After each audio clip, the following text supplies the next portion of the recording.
Ever stop to think about how big ideas can just travel, like across the whole world and spark huge changes? Yeah, in places you wouldn't even expect. Exactly. So today we're diving into a really interesting time where the American and French revolutions actually helped light the fire for democracy way over in Latin America. It's like these powerful seeds planted across the ocean that just grew into something totally new. It really is. And, you've shared some great stuff looking at how democracy and revolutions sort of popped up globally. Right. So what we want to do in this deep dive is really connect those dots, see exactly how the American and French revolutions acted as these major sparks for democratic ideas taking off in Latin America. Okay, yeah, let's get into it. So think about the American Revolution, 1776. You've got these colonies successfully telling Great Britain, a huge European power, nope, we're out of here, we're ruling ourselves. A massive statement. Right. That alone must have shown people elsewhere, hey, it's possible you can break free.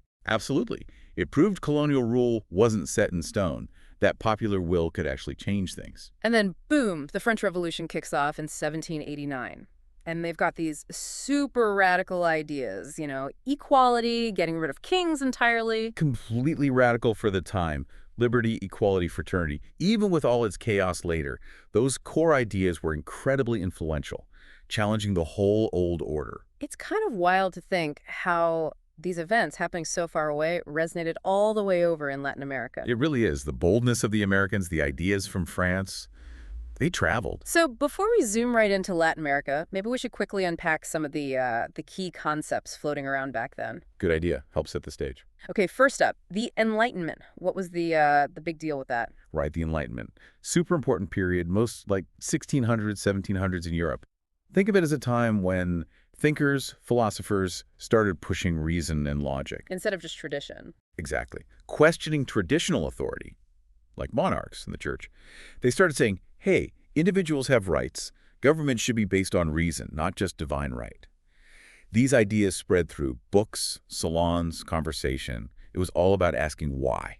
Got it. So people using their brains to challenge the way things had always been done. Okay, another term we hear a lot, creoles. Who were they exactly? Ah, the Creoles. Okay, so these were people of European descent, Spanish or Portuguese parents, usually, Yeah. but they were born in the Latin American colonies. Born in the Americas, not in Europe. Correct. And often, they were pretty wealthy. Landowners, merchants, educated folks. But, and this is key, they were almost always shut out of the top jobs Why? because those top political and church positions were reserved for people born in Spain or Portugal. Those guys were called peninsulares, Okay, peninsulars from the Iberian Peninsula. right? So the Creoles had money, education, but not the ultimate power. They felt like second-class citizens in their own homeland. Lots of resentment there. Yeah, you can definitely see how that would fuel a desire for change. Okay, let's shift to Haiti. Its story sounds incredibly powerful and, well, pretty unique. Oh, Haiti is absolutely remarkable. It was a French colony, Saint-Domingue, and it became the site of the world's only successful large-scale slave revolt that led to an independent nation, a black-led republic. Wow, when did this happen? Kicked off in the 1790s, right in the midst of the French Revolution, actually. Enslaved Africans, led by the amazing Toussaint Louverture, rose up against unbelievably brutal conditions. Must have been an incredibly tough fight. Brutal, long, bloody war. But they did it, declared independence in 1804. Haiti. It sent shockwaves everywhere. I can only imagine. A successful revolt by enslaved people. That's Yeah. monumental. Hope for some, terror for others, I bet. Exactly. A massive symbol of hope for enslaved people across the Americas. Proof that liberation was possible. But for the Creole elites and other colonies, Yeah. it was complicated. How so? Well, some were inspired by the independence part, sure. But the idea of a massive social upheaval, led by the formerly enslaved, that definitely made some of the wealthy Creoles nervous about losing control in their own potential revolutions. Right, right. A powerful example, but maybe a scary one too, depending on who you were. Okay, let's talk about some key leaders in South America. Simón Bolivar comes up Okay. constantly. Bolivar, yeah. The liberator. A hugely important figure. He was a Creole from Venezuela, wealthy family, educated in Europe, soaked up those Enlightenment ideas. And he led independence movements. Absolutely. He was central to freeing Venezuela, Colombia, Ecuador, Peru, Bolivia, which is even named after him. He had this grand vision of a united, democratic South America, Grand Colombia, he called it, Brilliant, general, passionate ideologue. A real visionary then, trying to build something new based on those Enlightenment principles. Mm. Okay, Mexico. We hear about Miguel Hidalgo. What's his story? Miguel Hidalgo, yes. He was actually a Catholic priest, Mm. and he's seen as the one who really kicked off Mexico's fight for independence back in 1810. A priest starting a revolution. Kind of, yeah. With his famous Grito de Dolores, the Cry of Dolores. It was basically a call to arms, rallying poor, indigenous, and mestizo Mexicans against Spanish rule. He tapped into deep social and economic frustrations. So he mobilized the masses, not just the elites. Very much so. His movement was more of a popular uprising initially. Sadly, Hidalgo himself was captured and executed fairly early on, but he lit the fuse. Started something that others would carry on. Okay, now Brazil. You mentioned its path was different. How did Brazil become independent? Yeah, Brazil's story is quite unique. It wasn't a violent break like in Spanish America. Remember when Napoleon invaded Portugal around 1807? Vaguely, yeah. He was causing trouble everywhere. Right. Well, the entire Portuguese royal family and their court just packed up and fled to Brazil. Rio de Janeiro actually became the capital of the Portuguese Empire for a while. Wow, the whole court moved. The whole operation. Yeah. So Brazil got a taste of being the center, not the colony.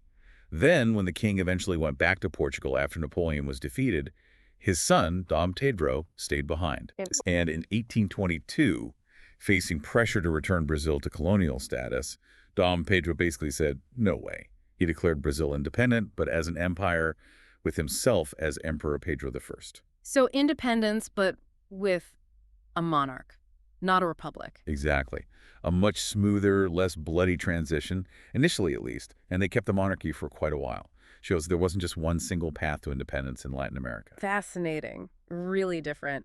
Okay, we keep mentioning the American Revolution as this big example. Maybe just quickly recap why it was so significant as an example. Sure. The American Revolution, 1776 and onwards, was the first major successful colonial rebellion based explicitly on Enlightenment ideas, natural rights, popular sovereignty, government by consent of the governed. Life, liberty, pursuit of happiness. That whole package. And crucially, they won. They defeated Great Britain, a global superpower. It sent a clear message. You could break away from a European empire and set up your own country based on these new ideas. It was proof of concept. A real-world success story. That must have been incredibly powerful for people in Latin America thinking about their own situations. Absolutely. It showed it wasn't just theory. It could be done. Okay, and we touched on the Peninsulares earlier, the ones born in Spain. Let's just clarify again why they were such a source of friction. Right. The Peninsulares, they held basically all the top jobs. Viceroys, governors, high church officials. They were the direct representatives of the Spanish crown. Even if a Creole was richer or maybe even smarter. Didn't matter. Birthplace was key. The Creoles resented being excluded from real power in the land where they were born. This social hierarchy, this built-in inequality based purely on where you were born, was a major, major grievance, fueling the desire for independence among the Creole class. Makes total sense. A system designed to keep them down, even the wealthy ones. Okay, another big European event, the Napoleonic Wars. How did Napoleon messing things up in Europe help Latin America? Hugely important. When Napoleon invaded Spain and Portugal in 1807, 1808, he basically threw their governments into chaos.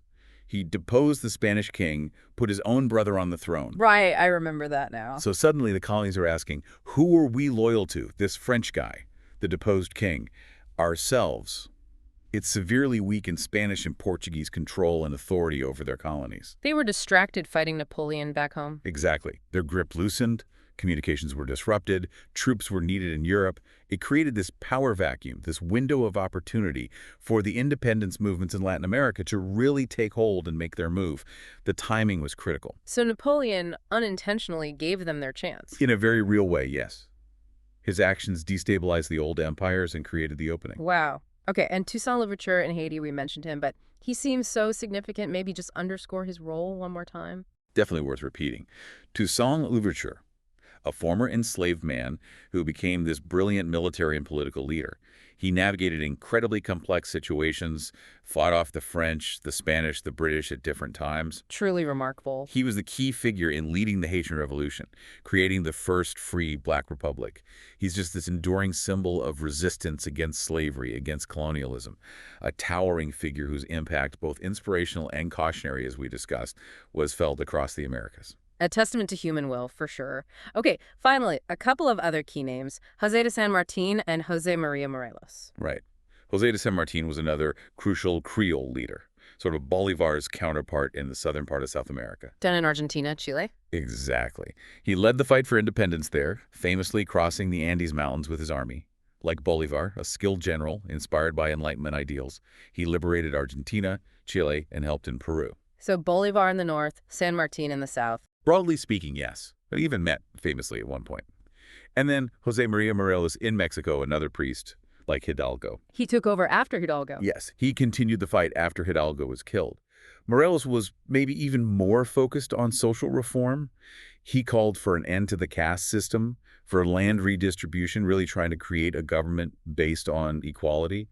He, too, was eventually captured and executed, but he pushed the movement forward significantly. So many dedicated leaders, often facing incredible odds. Okay, I think I'm seeing the bigger picture now. You've got these Enlightenment ideas floating around. Providing the intellectual fuel, the justification for change, ideas about liberty, self-rule. Then you've got the Creoles, Mm-hmm. educated and wealthy, but feeling shut out, wanting more power. Right, they're reading Enlightenment thinkers looking for ways to improve their own standing. Then come these huge examples. The American Revolution showing, hey, independence is possible. A practical model, we can do this. And the French Revolution, maybe more radical, more complex, pushing ideas of equality even further, but also maybe a bit scary for the elites. Exactly. Inspiring, but also showing the dangers of things getting out of control. And don't forget Haiti. Right. Haiti, the incredibly powerful, unique example of enslaved people winning their own freedom. A beacon, but also maybe a warning sign for some Creoles. A very potent symbol, absolutely. And then, crucially, the Napoleonic Wars just weakened Spain and Portugal at the perfect moment. Creates that window. The Yeah. empires are distracted, their authority is questioned. It's the trigger moment. So all these pieces, ideas, grievances, examples, opportunity, they all come together. Precisely. The Enlightenment provided the why. The Yeah. American and French and Haitian revolutions provided the how, or at least that it's possible. And Napoleon provided the when. And leaders like Bolivar, San Martin, Hidalgo, Morelos seized that moment. It really is amazing how interconnected it all was, events across the Atlantic shaping the destiny of a whole continent. It truly highlights how ideas and actions can ripple outwards in profound ways. So, for everyone listening, as you think about this deep dive, here are a few things to maybe chew on. Yeah, some questions to consider. How did those Enlightenment ideas really fuel the desire for independence, both in the American colonies and in Latin America? What were some of the key differences in how independence actually played out? You know, Haiti versus Mexico versus Brazil, or areas under Bolivar and San Martin. Good questions. Also, think about how the American and French revolutions served as both a model and maybe a warning for Latin American leaders. What did they take? What did they perhaps try to avoid? And how did that whole social structure, especially the Peninsulares versus Creoles thing, how did that specific tension drive the independence movements? Right, the internal dynamics. And finally, consider the impact of those Napoleonic Wars. How crucial was that timing, that weakening of Spain and Portugal for the actual success of these movements? Lots to think about there. It really shows how history is this complex web, not just isolated events. Absolutely. Fascinating stuff.